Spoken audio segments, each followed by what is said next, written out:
Hey, what's happening, dudes? This is Trent, and I'm here with the Stone Giant illustration. This is the time-lapse video with commentary.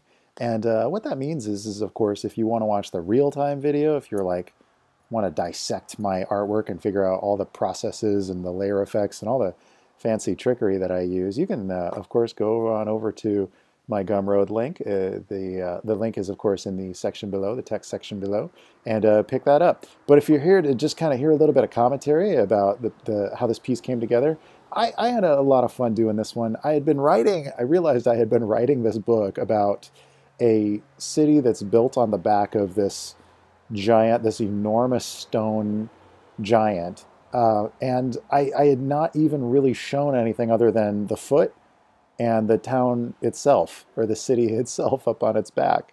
And so, at some point I was like, well, like I got this sketch, and so I thought I'd refine the sketch and kind of work it out and integrate where this event happens in the story and which characters. Like what we see here is the character named Olaf and Bartol, and Olaf is carrying Mao in his arms. Mao has been gravely wounded, and he is carrying him out of the dark forest and to the city known as Giant's Crown. And so we sort of get this feeling that we're still standing in the dark forest, and I wanted a very ominous kind of clouds overhead, and the tree that the giant is holding is it's a tree. There was a legend behind the whole city and how it was built.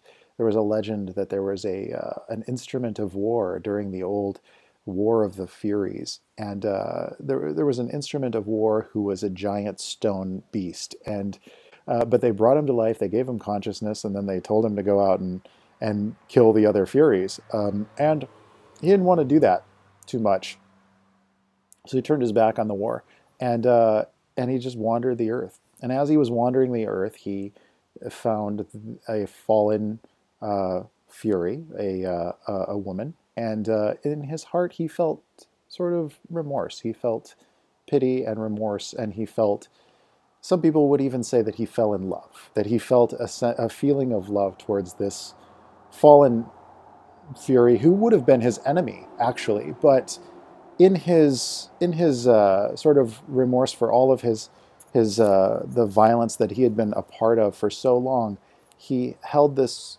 woman, this Fury, up into the heavens, and in time, she, instead of dying, she transformed into a beautiful tree. And as the years went on, he continued to hold her in the air above the clouds and above the battlefield until her branches began to spread out, and peaches began to grow out from her limbs. And that's sort of the legend of Giant's Crown.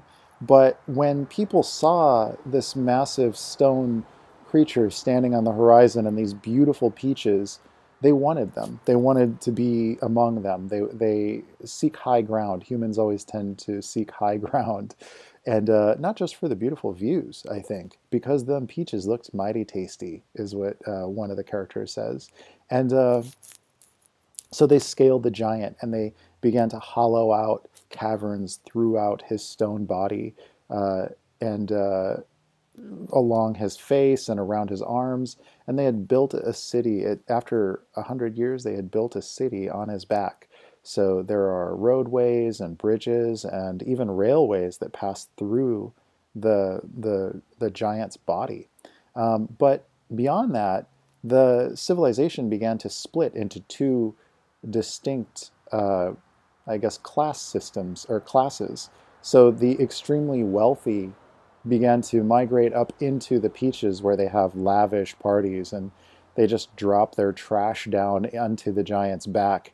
And everyone who's living on the giant's back, they're just squabbling in poverty. And so it's a bit of a rough life if you're just living on the back of the stone giant. But if you're living up in the peaches, well, that's where it's at. So everybody aspires to kind of get up there, but they end up screwing each other over. It's a very hostile kind of an environment. How that plays into the story is that Olaf and Mao are passing through. They're on their way to Crescent Isle to get to the monastery. That's where Moonkin are supposed to go, because they're sort of despised in the world and they might be killed anywhere else. So they end up having to pass through Giant's Crown because Mao is, as I said before, gravely wounded. He might not survive the perilous journey. So they stop off in Giant's Crown, and Olaf ends up having to get a job to pay for the medical bills. And so I don't want to spoil it by saying any more of what happens. If you're interested in reading the book, of course, I'm making that available. You can pre-order it on the Gumroad channel as well. And I'm still writing it. You know, jumping in now kind of gets you early access. You can read my first draft, which I can honestly say there's great ideas in there, but it's not, the execution is not as refined as the next version that I'm about to update it with. When I began writing my novel, I had no idea even what writing really was. I thought that writing meant that you just need to be descriptive and have interesting ideas. But I've come to really, I think, refine my craft a lot more. I'm not as good as I want to be yet, of course, and that's a great thing because I'll never be as good as I want to be. But one thing that I've learned, and this applies to artwork as well, just because you don't feel that you're ready doesn't mean you shouldn't act like you are. And what I mean by that is get your work out there, get people to give you feedback, get people to see your stuff, get your writing out there, get your artwork out there, and let people. Don't be the judge yourself. Let others have their own, formulate their own opinions, and you might find that somebody really gives you like that investment of their time and gives you some really key advice that allow you to grow and reach the next stage. Don't rot on the vine is what I'm trying to say. I know artists and I know writers who've never put out their work in front of other people because they're afraid of the judgment. They're afraid of the criticism. And believe me, I go through some tough times with that at times. You know, I put out my first draft of my novel, and some people were pretty brutal about their feedback, but it didn't stop me. I feel like there was a couple of guys who gave me some tremendous feedback, and so now when you read the next version, it's at least 50 to 75% better. I like to use percentages as a gauge. I do that with everything. It's 12% better. Yeah, 12.5% better. Anyway, so my point and the thing I would like to express to you is, you know, don't be fearful of the brutality of the critic. It's a good thing to fail. And in fact, if somebody gives you a strong criticism, the chances are it's a good thing because that means that they've really taken the time, they care enough to really give you that feedback. And it may not always be what you want to hear. And it can be kind of brutal. Sometimes you need to take a week off, say, I'm just not gonna draw right now. I feel like everything I do is terrible. I feel like everything I do is bad. I feel that way sometimes too. And I've been doing this for 20 years and I still feel that way sometimes. So the thing I want to express to you is that never goes away, and that's a good thing because that means that you'll keep getting better. And it means that you'll keep getting feedback from people who really care about what you do and what you spend your time in.